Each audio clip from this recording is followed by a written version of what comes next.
ನಮ್ಮ ಭಾರತೀಯ ಜನತಾ ಪಾರ್ಟಿಯ ರಾಷ್ಟ್ರೀಯ ಶಿಸ್ತು ಸಮಿತಿ ಅಧ್ಯಕ್ಷರು ನೋಟಿಸನ್ನು ನನಗೆ ಸರ್ವ್ ಮಾಡಿದರು.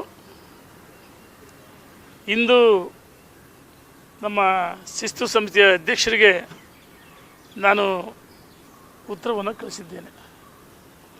ನಾನು ಭಾರತೀಯ ಜನತಾ ಪಾರ್ಟಿಯ ಶಿಸ್ತಿನ ಒಬ್ಬ ಸಿಪಾಯಿ ಕಾರ್ಯಕರ್ತ. ನಾನು ಸಾರ್ವಜನಿಕ ವೇದಿಕೆಗಳಲ್ಲಾಗಲಿ ಯಾವುದೇ ಸಂದರ್ಭದಲ್ಲೂ ಸಹ ಭಾರತೀಯ ಜನತಾ ಪಾರ್ಟಿ ಬಗ್ಗೆ, ರಾಜ್ಯದ ಅಧ್ಯಕ್ಷರ ಬಗ್ಗೆ, ರಾಷ್ಟ್ರೀಯ ನಾಯಕರ ಬಗ್ಗೆ ಎಲ್ಲಿ ಪಕ್ಷಕ್ಕೆ ಮುಜುಗರವಾಗುವಂಥ ಹೇಳಿಕೆಗಳನ್ನು ಕೊಟ್ಟಿಲ್ಲ. ಹಾಗಾಗಿ ಗೌರವದಿಂದ ರಾಜ್ಯದ ಅಧ್ಯಕ್ಷರ ಬಗ್ಗೆ, ಯಡಿಯೂರಪ್ಪನವ್ರ ಬಗ್ಗೆ ಮಾತಾಡಿದೆ ಮಾತ್ರ ನಾನು ಮಾತಾಡಿದ್ದೇನೆ ವಿನಃ. ನೋಡಿ, ಸನ್ಮಾನ್ಯ ಯಡಿಯೂರಪ್ಪನವರು ದಕ್ಷಿಣ ಭಾರತದಲ್ಲಿ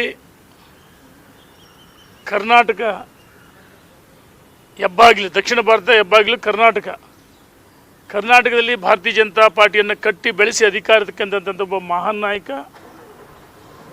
ಜೊತೆಗೆ ಕರ್ನಾಟಕದಲ್ಲಿ ಅಭಿವೃದ್ಧಿ ಅಂದರೆ ಮಾಡಿ ತೋರಿಸಿದ್ದಾರೆ ಮುಖ್ಯಮಂತ್ರಿಗಳಾಗಿದ್ದಾಗ.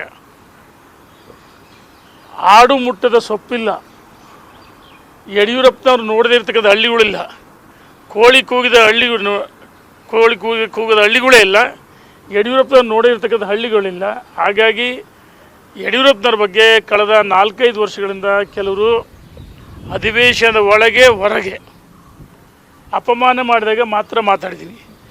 ಇನ್ನು 2,000 ಕೋಟಿ ಕೊಟ್ಟರೆ ಮುಖ್ಯಮಂತ್ರಿ ಆಗ್ತಾರೆ, ಅಧಿವೇಶನದ ಒಳಗೆ ಮಾತಾಡಿದ್ರೆ ಹೊರಗಡೆ ಮಾತಾಡಿದರೆ ಇದು ರಾಷ್ಟ್ರೀಯ ನಾಯಕರಿಗೆ ಅಪಮಾನ ಮಾಡಿದಂಗೆ.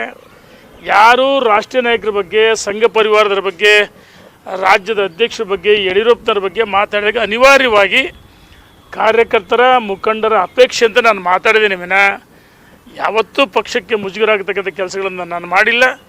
ಇದ್ರ ಜೊತೆಗೆ ರಾಜ್ಯದ ಅಧ್ಯಕ್ಷರು ನೇಮಕ ಮಾಡಿದ್ದು ರಾಷ್ಟ್ರೀಯ ನಾಯಕರು, ರಾಜ್ಯದ ಅಧ್ಯಕ್ಷರು ಟೀಕೆ ಮಾಡೋದು ಒಂದೇ, ರಾಷ್ಟ್ರೀಯ ನಾಯಕರು ಟೀಕೆ ಮಾಡೋದು ಒಂದೇ. ಹಾಗಾಗಿ ಅನಿವಾರ್ಯವಾಗಿ ನಾನು ಮಾತಾಡಿದ್ದೀನಿ. ಸಾರ್ವಜನಿಕ ವೇದಿಕೆಗಳಲ್ಲಾಗಲಿ ಅದು ಯಾವುದೇ ಸ್ಥಳದಲ್ಲಿ ನಾನು ಅಪಮಾನ ಮಾಡಿಲ್ಲ, ಪಕ್ಷದ ನಾಯಕರಿಗೆ ಮುಜುಗರ ಆಗತಕ್ಕಂಥ ಹೇಳಿಕೆಗಳನ್ನು ಕೊಟ್ಟಿಲ್ಲ. ನಾನು ಏನು ಅನಿವಾರ್ಯವಾದ ಸಂದರ್ಭದಲ್ಲಿ ಮಾತಾಡಿದ್ದೀನಿ. ಈಗಾಗಲೇ ಉತ್ತರವನ್ನು ಸಹ ನಾನು ಕಳಿಸಿದ್ದೀನಿ. 72 ಗಂಟೆ ಒಳಗಾಗಿ ನಾನು ಉತ್ತರವನ್ನು ಕಳಿಸಿದ್ದೀನಿ. ನಿಮ್ಮ ಉತ್ತರವನ್ನು ಹೈಕಮಾಂಡ್ ಒಪ್ಪುತ್ತೆ ಅನ್ನೋ ಒಂದು ವಿಶ್ವಾಸ ಇದೆಯಾ? ನೋಡಿ, ನಾನು ಅನಿವಾರ್ಯ ಸಂದರ್ಭದಲ್ಲಿ ಮಾತಾಡಿದ್ದೇನೆ ವಿನಃ ಪಕ್ಷಕ್ಕೆ ಮುಜುಗರ ಆಗ್ತಕ್ಕಂಥ ಹೇಳಿಕೆಗಳನ್ನ ಖಂಡಿತ ಕೊಟ್ಟಿಲ್ಲ. ರಾಷ್ಟ್ರೀಯ ನಾಯಕರು ನೇಮಕ ಮಾಡಿದ ಅಧ್ಯಕ್ಷರ ಬಗ್ಗೆ ಟೀಕೆ ಮಾಡಿದಾಗ ಅನಿವಾರ್ಯವಾಗಿ ನಾನು ಕಾರ್ಯಕರ್ತರ, ಮುಖಂಡರ ಅಪೇಕ್ಷೆ ಅಂತ ನಾನು ಮಾತಾಡಿದ್ದೀನಿ. ಇದು ಬಿಟ್ಟರೆ ಪಕ್ಷದ ವಿರುದ್ಧ ಯಾವತ್ತೂ ಹೇಳಿಕೊಡಲ್ಲ. ನಾನು ಸಂಘಟನೆ ನನಗೆ ಮಾತೃ ಸಮಾನ. ಭಾರತೀಯ ಜನತಾ ಪಾರ್ಟಿ ಒಬ್ಬ ವ್ಯಕ್ತಿ ಆಧಾರಿತ ಪಕ್ಷ ಅಲ್ಲ, ಕಾರ್ಯಕರ್ತರ ಆಧಾರಿತ ಪಾರ್ಟಿ. ವ್ಯಕ್ತಿಗಿಂತ ಪಕ್ಷ ಮುಖ್ಯ, ಪಕ್ಷಕ್ಕಿಂತ ದೇಶ ಮುಖ್ಯ ಅನ್ನೋ ಒಂದು ಸಿದ್ಧಾಂತ ತಳಹದಿಯ ಮೇಲೆ ನಾನು ರಾಜಕಾರಣ ಮಾಡಿದ್ದೀನಿ. ನಾನು 1990ರಲ್ಲಿ ಭಾರತೀಯ ಜನತಾ ಪಾರ್ಟಿಯನ್ನು ಪ್ರವೇಶ ಮಾಡಿದ್ದೇನೆ. ಅಯೋಧ್ಯೆಯಲ್ಲಿ ರಾಮ ಮಂದಿರ, ಪ್ರಭು ಶ್ರೀರಾಮಚಂದ್ರನ ಮಂದಿರ ನಿರ್ಮಾಣ ಆಗಬೇಕಂತೇಳಿ ಅಯೋಧ್ಯೆ ರಥಯಾತ್ರೆ ಆ ಸಂದರ್ಭ ಬಂದಂಥವನು. ಪಕ್ಷದ ತತ್ವ ಸಿದ್ಧಾಂತ ಇದೆ, ಸಂಘ ಪರಿವಾರದ ಹಿನ್ನೆಲೆ ಇದೆ. ನಾನು ಇವತ್ತು ಅಧಿಕಾರಕ್ಕೋಸ್ಕರ, ಸ್ವಾರ್ಥಕ್ಕೋಸ್ಕರ ಬಂದಿರತಕ್ಕಂಥ ವ್ಯಕ್ತಿ ಅಲ್ಲ, ಅಂದೇ ಬಂದಿರತಕ್ಕಂಥವನು. ಯಡಿಯೂರಪ್ಪನವರ ಪಾದಯಾತ್ರೆಗಳು, ಯಡಿಯೂರಪ್ಪನವ್ರ ಹೋರಾಟ, ಭಾರತೀಯ ಜನತಾ ಪಾರ್ಟಿ ತತ್ವ ಸಿದ್ಧಾಂತ, ಅಂದು ಅಟಲ್ಜಿಯವರು, ಇಂದು ಮೋದಿಯವರು ನಮಗೆಲ್ಲ ಆದರ್ಶ. ಹಾಗಾಗಿ ಅವರ ಆದರ್ಶದಲ್ಲಿ ನಾನು ರಾಜಕಾರಣ ಮಾಡಿದ್ದೀನಿ, ಮುಂದೆ ಮಾಡ್ತೀನಿ. ಪಕ್ಷ ಸಂಘಟನೆ ನನ್ನ ಗುರಿ. ಮುಂದೆ ಲೋಕಲ್ ಬಾಡಿ ಸೆಲೆಕ್ಷನ್ ಬರುತ್ತೆ ಮತ್ತು ವಿಧಾನಸಭೆ ಚುನಾವಣೆ ಬರುತ್ತೆ 2028ರಲ್ಲಿ.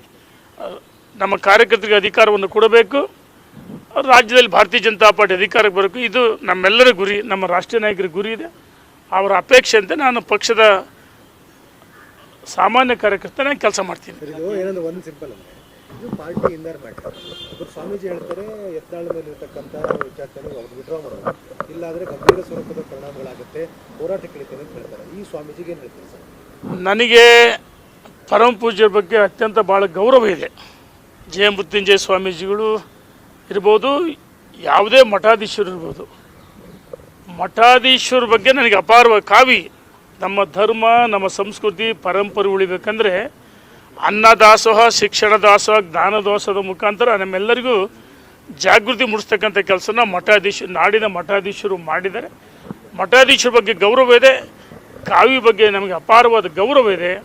ನಾನು ಮಠಾಧೀಶರಲ್ಲಿ ಜಯ ಮೃತ್ಯುಂಜಯ ಸ್ವಾಮೀಜಿಗಳು ವಿನಂತಿ ಮಾಡ್ತೀನಿ, ನಾವೆಲ್ಲ ನಿಮಗೆ ಭಕ್ತರೇ, ನಾವು ಸಹ ನಿಮಗೆ ಭಕ್ತರೇ. ತಾವು ಕೇವಲ ಪಂಚಮಶಾಲಿ ಸಮಾಜಕ್ಕೆ ಮಾತ್ರ ಮೀಸಲಾತಿ ಕೇಳಿಲ್ಲ, ವೀರಶೈವ ಲಿಂಗಾಯತ ಒಳಪಂಗಡಗಳಿರ್ಬೋದು, ಹಿಂದುಳಿದ ವರ್ಗ ಇರ್ಬೋದು, ಎಲ್ಲ ಸಮಾಜಗಳು ತಾವು ಮೀಸಲಾತಿ ಬಗ್ಗೆ ಹೋರಾಟ ಮಾಡಿದ್ರಿ. ಆ ಹೋರಾಟದಲ್ಲಿ ನಾನು ಪಾಲ್ಗೊಂಡಿದ್ದೆ, ನಾನು ಪಾದಯಾತ್ರೆಯಲ್ಲಿ ಪಾಲ್ಗೊಂಡಿದ್ದೆ. ಮತ್ತು ಬೆಂಗಳೂರಿನ ಏನು ಫ್ರೀಡಮ್ ಪಾರ್ಕಲ್ಲಿ ಅಲ್ಲಿ ಸಹ ನಾನು ಭಾಗವಹಿಸಿದ್ದೆ. ನಾನು ಸ್ವಾಮೀಜಿಗಳಿಗೆ ವಿನಂತಿ ಮಾಡ್ತೀನಿ, ದಯಮಾಡಿ ನಿಮ್ಮ ಬಗ್ಗೆ ಈ ನಾಡಿನ ಎಲ್ಲ ವರ್ಗದ ಭಕ್ತರ ನಿಮ್ಮ ಬಗ್ಗೆ ಗೌರವ ಇದೆ. ಆದರೆ ದಯಮಾಡಿ ವಿನಂತಿ ಮಾಡ್ತೀನಿ, ನನ್ನ ಆಗ್ರಹ ಅಲ್ಲ, ಒತ್ತಾಯನೂ ಅಲ್ಲ, ಒಬ್ಬ ವ್ಯಕ್ತಿ ಬಗ್ಗೆ ತಾವು ಧ್ವನಿ ಎತ್ತರು ಬದಲಾಗಿ ಮಾರ್ಗದರ್ಶನ ಮಾಡಿರಿ. ಇಲ್ಲಿ ವ್ಯಕ್ತಿ ಮುಖ್ಯ ಅಲ್ಲ, ನಾವೆಲ್ಲ ಭಕ್ತರು ಮುಖ್ಯ. ಯಾಕಂದರೆ ಜನ ನಿಮ್ಮನ್ನು ಬೇರೆ ರೀತಿಯಾಗಿ ಅಪಾರ್ಥವಾಗಿ, ನಾನು ಗುರುಗಳ ಬಗ್ಗೆ ಟೀಕೆ ಮಾಡಲ್ಲ, ಗುರುಗಳ ಬಗ್ಗೆ ಅಪಾರವಾದ ಗೌರವ ಇದೆ. ಅವರು 2A ಮೀಸಲಾತಿ ಹೋರಾಟದಲ್ಲಿ ಪಾಲ್ಗೊಂಡಿದ್ದೀನಿ, ಫ್ರೀಡಮ್ ಪಾರ್ಕಲ್ಲೂ ಪಾಲ್ಗೊಂಡಿದ್ದೀನಿ, ಬೆಂಬಲವನ್ನು ಕೊಟ್ಟಿದ್ದೀನಿ. ದಯಮಾಡಿ ವಿನಂತಿ ಮಾಡ್ತೀನಿ, ಇದರಿಂದ ತಮಗೆ ಎಲ್ಲ ಒಂದು ಕಡೆ ಬೇರೆ ರೀತಿ ಜನ ಅಪಾರ್ಥ ಮಾಡ್ತಾರೆ, ಬ್ರ್ಯಾಂಡ್ ಮಾಡ್ತಾರೆ. ಹಾಗಾಗಿ ದಯಮಾಡಿ ಭಕ್ತರ ತಪ್ಪು ಮಾಡಿದಾಗ ಮಾರ್ಗದರ್ಶನ ಮಾಡಿ ಅಂತ ವಿನಂತಿ ಮಾಡ್ತೀನಿ. ನಾನು ಟೀಕೆ ಮಾಡಲ್ಲ ಗುರುಗಳ ಬಗ್ಗೆ ಅಪಾರವಾದ ಗೌರವ ಇದೆ. ಇನ್ನೊಂದೇನು ಸರ್, ಈಗ ಯತ್ನಾಳ್ ಪಾರ್ಟಿನ ಉಚ್ಚಾಟನೆ ಮಾಡೋದಕ್ಕೆ ತಮಗೆ ತುಂಬ ಸಂತೋಷ ಆಗಿದೆ ಸರ್? ನೋಡಿ, ಸಂತೋಷನೂ ಇಲ್ಲ, ದುಃಖನೂ ಇಲ್ಲ, ನೋವು ಇಲ್ಲ. ಒಂದು ನಾನು ಅವತ್ತೇ ಹೇಳಿದ್ದೆ, ನಾವೆಲ್ಲ ಒಟ್ಟಾಗಿ ಹೋಗೋಣ ಅಂತ ಹೇಳಿದ್ವಿ. ಆದರೆ ರಾಷ್ಟ್ರೀಯ ನಾಯಕರ ತೀರ್ಮಾನವನ್ನು ಪ್ರಶ್ನೆ ಮಾಡ್ತಕ್ಕಂಥ ಹಕ್ಕು ಅಧಿಕಾರ ನನಗೆ ಯಾವುದೂ ಇಲ್ಲ. ರಾಷ್ಟ್ರೀಯ ನಾಯಕ ತೀರ್ಮಾನವನ್ನು ಪ್ರಶ್ನೆ ಮಾಡಿಸೋಷ್ಟು ದೊಡ್ಡವನು ನಾನಲ್ಲ.